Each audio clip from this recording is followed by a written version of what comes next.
Hello students, welcome to MCQ part 3. So as our start over 25 number. Given jodi kx minus 5y equal to and 6x plus 2y equal 7 রৈখিক সমীকৰণজোৰৰ কোনো সমাধান নাথাকে তেন্তে k এৰ মান কি হ'ব? আমাক এজোৰ সমীকৰণ দিয়া আছে kx minus 5y equal to and 6x plus 2y equal 7 আৰু ইয়াৰ কোনো সমাধান নাই। যেতিয়া কোনো সমাধান নাথাকে তেতিয়া আমাৰ শৰ্তটো আছিল a1 by a2 equal b1 by b2 not equal c1 by c2। So আমি এটা মান বহাই দিম। a1 by a2 কি হ'ব? a1 হৈছে k, a2 হৈছে 6, b1 হৈছে -5 আৰু b2 হৈছে 2। সো আমাৰ কি হ'ব? 2 into k 2k 6 into 5 30 minus 30। যেতিয়া দুটা ভগ্নাংশ সমান চিহ্নৰ দুয়োফালে থাকে আমি বজ্ৰপূৰণ কৰিব লাগে। সো k এর মান কি হ'ব? 230 কিমান টাইম যাব? 15 টাইম এটা মাইনাস।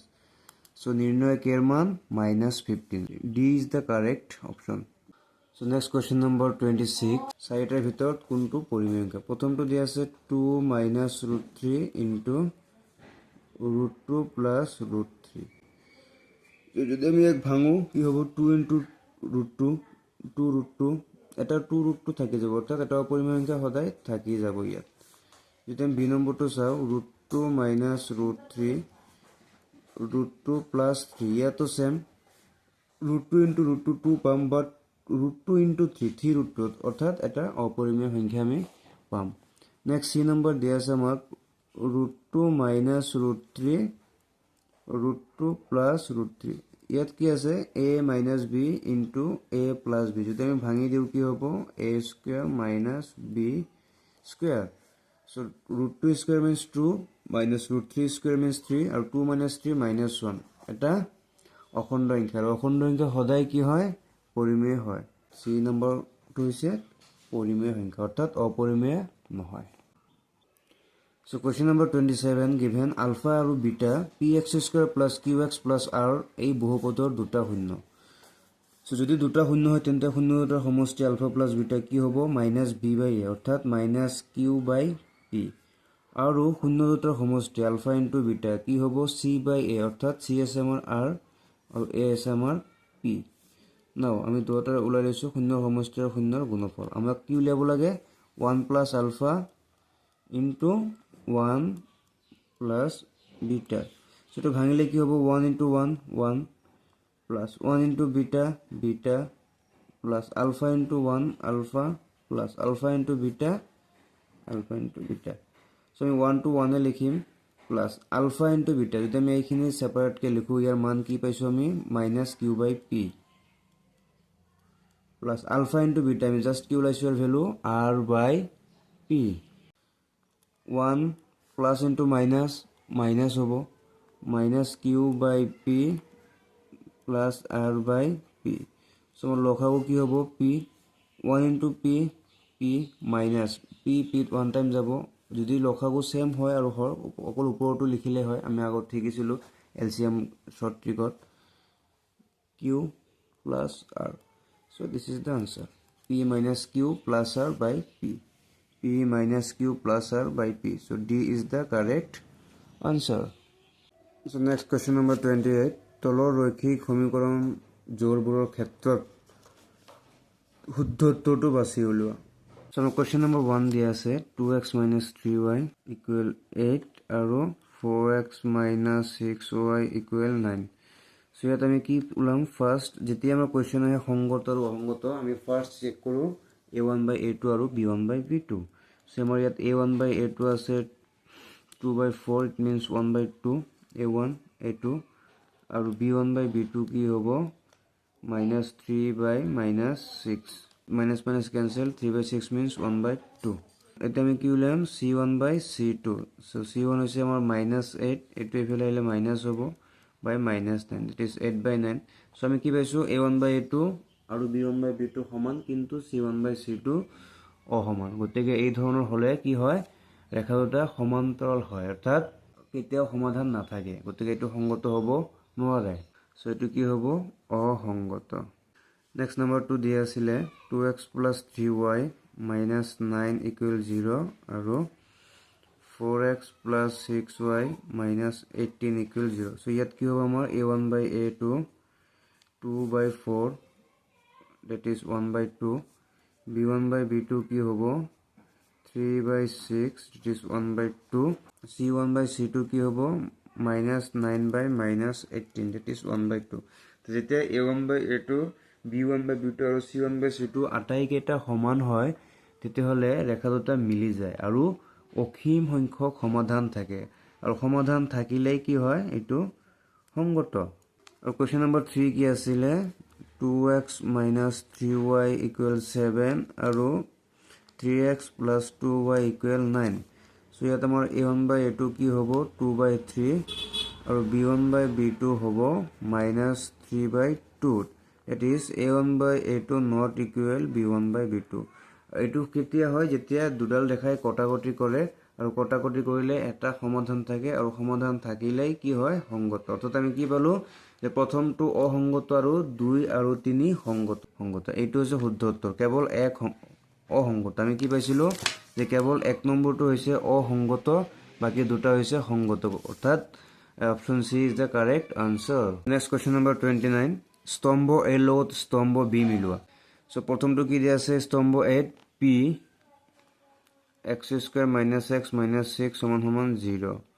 আৰু স্তম্ভ বিত কি দি আছে মূল দুটা বাস্তৱ মূল দুটা 3 আৰু -2 মূল দুটা 2 আৰু -3 মূল দুটা কাল্পনিক। অৰ্থাৎ আমি স্তম্ভ এত আমাক যি চাৰিটা দ্বিঘাত সমীকৰণ দি আছে আমি আটাইৰে মূল উলিয়াব লাগিব। যদি মূলৰ প্ৰকৃতি জানিব লাগে আমি সদায় ডি উলিয়াব লাগিব ভেদ নিৰপেক্ষ। So d কি হয় b square minus 4ac b square means what -1 minus 4 into a হৈছে 1 আৰু c হৈছে -6. So 1 square means 1 minus into minus plus 4 6 গুণ 24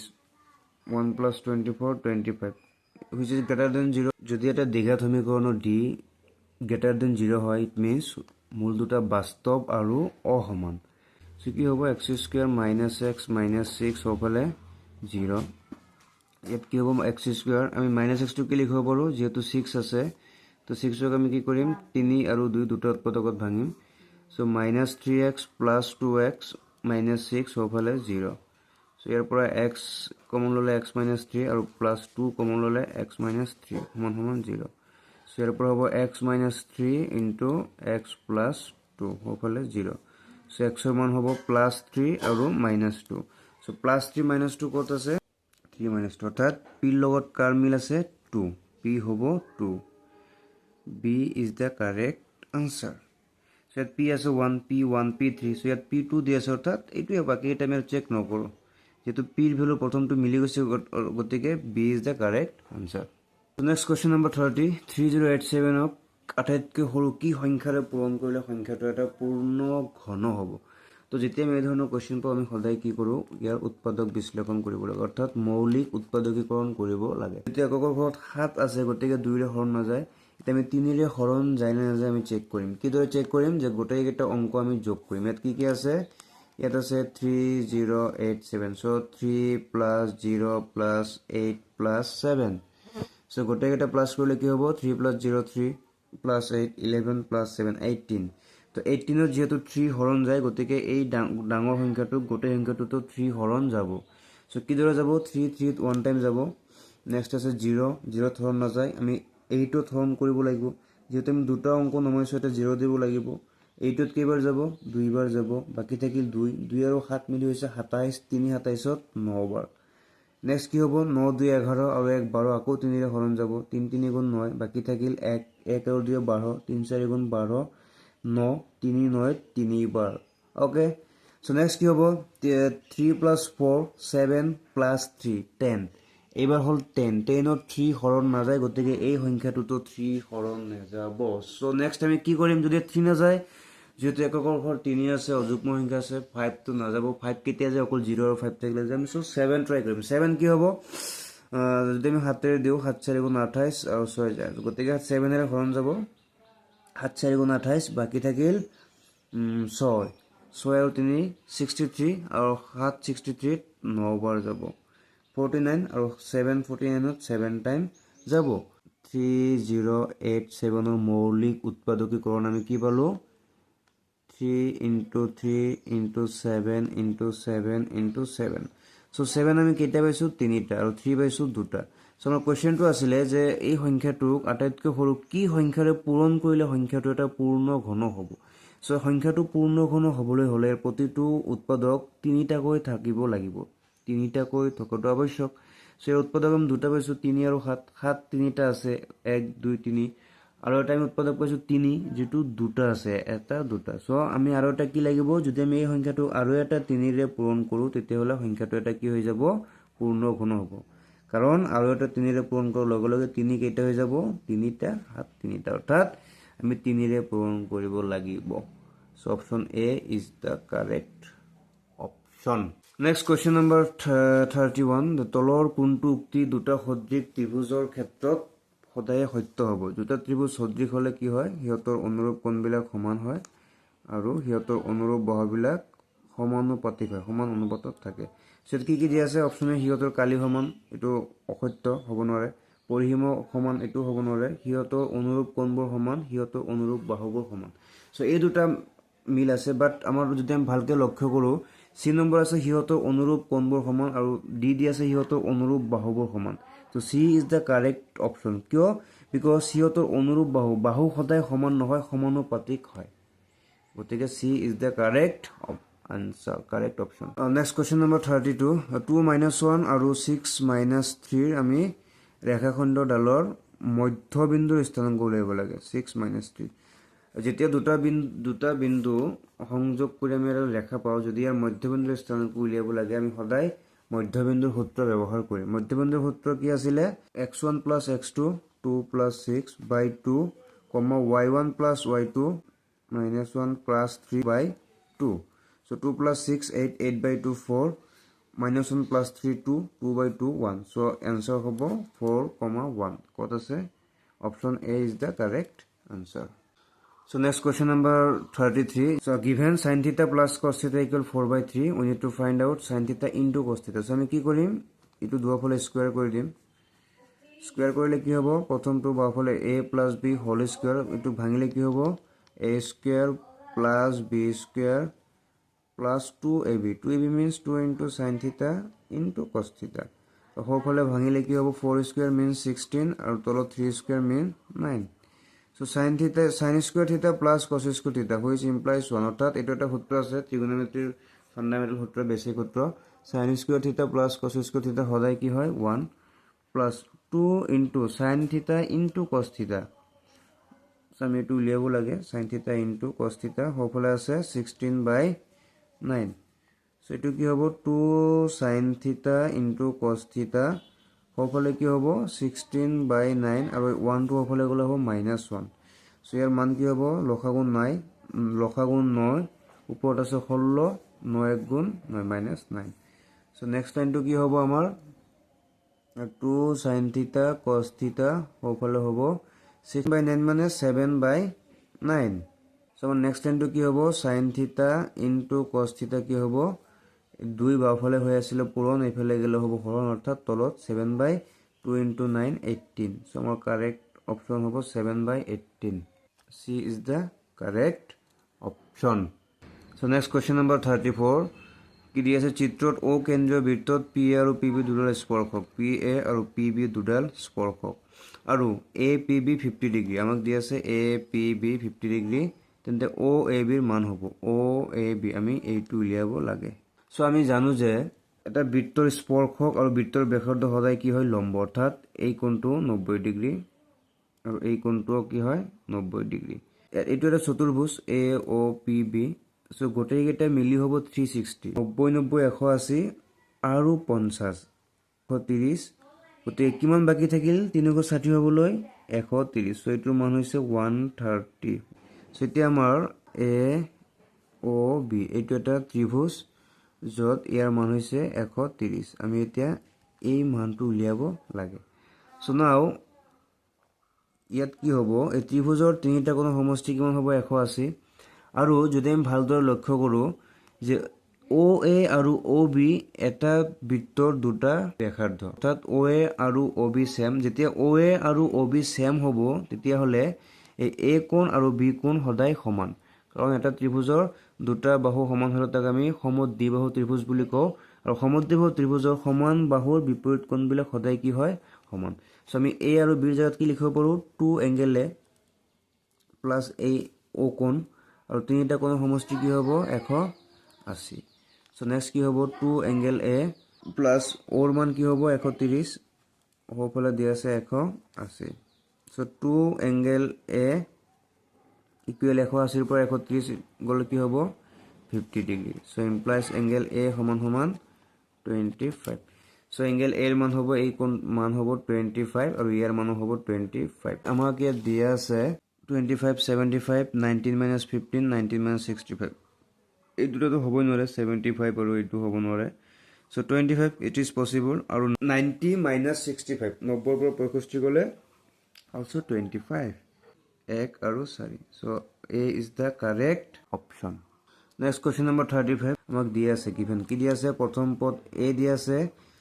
A1 দিয়া আছে আমাৰ A আৰু সাধাৰণ অন্ত D দিয়া আছে P সো আমি কি উলিয়াব লাগে nতম পদ অৰ্থাৎ আমি উলিয়াব লাগে an আৰু an ৰ সূত্ৰ কি আছিল a plus n minus 1 into d এটা মান বহাই দিম এর মান a মানে প্রথম পদ এর মান কি দিয়া আছে আমাক a দিয়া আছে plus n minus 1 আৰু d এর মান কি দিয়া আছে d এর জায়গাত p দিয়া আছে অর্থাৎ a plus n minus 1 into p this is the correct answer to a plus n minus 1 into p so d is the correct answer next question number 36 so আমাক দিয়া আছে দুটা বৃত্ত এটাৰ ব্যাসাৰ্ধ 6 আৰু এটাৰ ব্যাসাৰ্ধ 8 so আমাক কৈছে যে এই দুটা বৃত্তৰ পৰিধি তো 2 পাই r1 plus 2 পাই r2 দুটা বৃত্তৰ পৰিধিৰ সমষ্টিৰ সমান হোৱাকৈ নতুন বৃত্তটোৰ ব্যাস উলিয়াব লাগে বৃত্তৰ পৰিধি কি হয় 2 পাই r so এটা 2 পাই r1 আৰু এটা 2 পাই r2 so এৰ পৰা 2 পাই কমন কেনসেল হৈ যাব থাকিব r1 plus r2 আৰু এইফালে থাকিব r so r কি হ'ব এটা দিয়া আছে 6 আৰু এটা দিয়া আছে 8 তো 6 plus 8 14 সেন্টিমিটাৰ so নতুন বৃত্তটোৰ ব্যাসাৰ্ধ হ'ব 14 centimetre so d will be the correct option next question 37 এটা গোলকৰ আয়তন আৰু পৃষ্ঠকাৰী সাংখ্যিকভাৱে সমান গোলকটোৰ ব্যাস হ'ব so আমি জানো যে এটা গোলকৰ পৃষ্ঠকালী হয় 4 পাই r স্কয়াৰ আৰু এটা গোলকৰ আয়তন হয় 4/3 পাই r কিউব সো আমাক দিয়া আছে দুটাই সাংখ্যিকভাৱে সমান অৰ্থাৎ 4/3 পাই r কিউব আৰু 4 পাই r স্কয়াৰ দুটা মান সমান সো 4 4 ক্যান্সেল পাই পাই ক্যান্সেল আমাৰ এইফালে থাকিল r কিউব বাই 3 আৰু এইফালে থাকিব r square so next time কি হ'ব ইয়াত r তিনিটা ইয়াত r দুটা ক্যান্সেল অকল r থাকিব r/3 ইয়াত থাকিব 1 সো নেক্সট হ'ব r equal 3 into 1 3 so r মানে হৈছে ব্যাসাৰ্ধ হল 3 ইউনিট সো আমি উলিয়াব লাগে ব্যাস যদি ব্যাসাৰ্ধ 3 হয় তো ব্যাস কি হ'ব ব্যাস হৈছে ব্যাসাৰ্ধৰ 2 গুণ সো ব্যাস মানে কি d তো হৈছে 2r 2 into r so 2 into আমি r পাইছো 3 2 3 যা 6 গতিকে আমাৰ আনসাৰ হ'ব 6 একক question 38 প্ৰথম 8টা মৌলিক সংখ্যাৰ মধ্যমা কি সো মৌলিক সংখ্যা কি হয় 2 3 5 7 11 13 17 19 এইবোৰ হৈছে মৌলিক সংখ্যা মধ্যমৰ ক্ষেত্ৰত কি আছিল আমাৰ ফৰ্মুলা যে যদি n যুগ্ম হয় ইভেন হয় দেন কি আছিল মধ্যমা আছিল আমাৰ n/2 plus n/2 plus 1 তম পৰ্যবেক্ষণৰ গড় এভাৰেজ উলিয়াব লাগে আমি so n/2 means 8/2 that is 4 আৰু 4 plus 1 মানে 5 ইয়াৰ গড় 4 নহয় 4 তম আৰু 5 তম এটো তম আছে পৰ্যবেক্ষণৰ গড় আমি উলিয়াব লাগে সো 4 তম পৰ্যবেক্ষণ আমাৰ কি আছে 1 2 3 4 4 তম পৰ্যবেক্ষণৰ মান হৈছে 7 আৰু 5 তম পৰ্যবেক্ষণৰ মান হৈছে 11 আৰু ইহতৰ গড় 11 হাতে 18/2 সো आंसर হৈছে 9 option B so next question number 39 কোন ঘটনা এর সম্ভাৱিতা পি দিয়া আছে আমাক given p = 0.11 আমি উলিয়াব লাগে p বাৰ ই কমপ্লিমেণ্ট চ' এইটো কি হয় যেতিয়া আমাক পি ই বাৰ লাগে তাৰমানে এইটো হৈছে পি ইৰ বিপৰীত ওলোটা চ' আমি এইটো সদায় 1 মাইনাছ পি ই কৰি দিব লাগে চ' 1 minus P means hot 1 minus 0.11 চ' আমি 1ৰ পৰা 0.11 বাদ দিব লাগে চ' 1 minus 0.11 means hot 0.89 so' option C is the correct option So next question number 40 চিত্ৰত এডাল ৰেখা AB 3:4 অনুপাতত ভাগ কৰোঁতে পোৱা অংকনৰ পৰ্যায়বোৰ দিয়া আছে প্ৰথম কি হয় লিখো যে AB এটা ৰেখা দিয়া আছে সো এটো ক'ত আছে এডাল ৰেখা AB দিয়া আছে অপশ্যন 6 সো ফাৰ্স্ট অপশ্যনটো হ'ব 6 তাৰ পিছত A বিন্দু থুকমগুণ হোৱা এংগেল BX হোৱাকৈ AX থকা হ'ল সো আমি এটা ৰেখাৰ পিছত আমি সদায় কি কৰো এটা থুকমগুণ হোৱাকৈ আন এটা ৰেখা অংকন কৰো সো ইয়াৰ পিছত হ'ব option A 6a so D হ'ব কাৰেক্ট আনসাৰ 6 আগত তাৰ পিছত 1 নেক্সট কি হ'ব a7b সংযোগ কৰা হল আমি নেক্সট a7b সংযোগ কৰি দিও সো ডি নম্বৰটো হ'ব correct option next question number 41 ইয়াত দুটা উক্তি দিয়া আছে প্ৰথম উক্তিটো দিয়া আছে 7 * 2 + 3 এটো এটা যৌগিক সংখ্যা সো যদি আমি ভাঙি দিও 7 * 2 14 + 3 14 + 3 17 যেটো এটা মৌলিক সংখ্যা আৰু আমাৰ কোৱেশ্চনত কৈছে যে এটো এটা যৌগিক সংখ্যা গতিকে উক্তি এক কি হ'ব অশুদ্ধ নেক্সট দ্বিতীয় উক্তি কি দিয়া আছে আমাক যে প্ৰত্যেক যৌগিক সংখ্যাকে আমি মৌলিক সংখ্যাৰ ঘাতৰ গুণফল ৰূপে লিখিব পাৰো আমি যিকোনো এটা যৌগিক সংখ্যা লৈছো 30 আমি কি লিখিব পাৰো 2 * 15 আমি এগেইন কি লিখিব পাৰো 2 * 15 ক আমি কি লিখিব পাৰো 3 * 5 সো 2 এটা মৌলিক সংখ্যা 3 এটা মৌলিক সংখ্যা আৰু 5 এটা মৌলিক সংখ্যা গতিকে আমি এই ধৰণৰ যিকোনো যৌগিক সংখ্যাকে মৌলিক সংখ্যাৰ ঘাতৰ গুণফল হিচাপে লিখিব পাৰো গতিকে এটো শুদ্ধ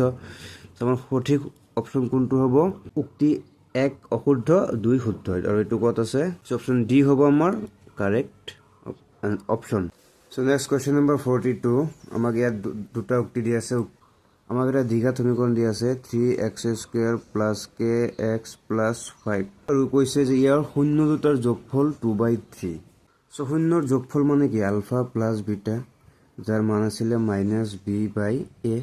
আৰু ইয়াৰ মান আমাৰ কোৱেশ্চনত দিয়া আছে কিমান 2/3 সো -b/a b হৈছে আমাৰ k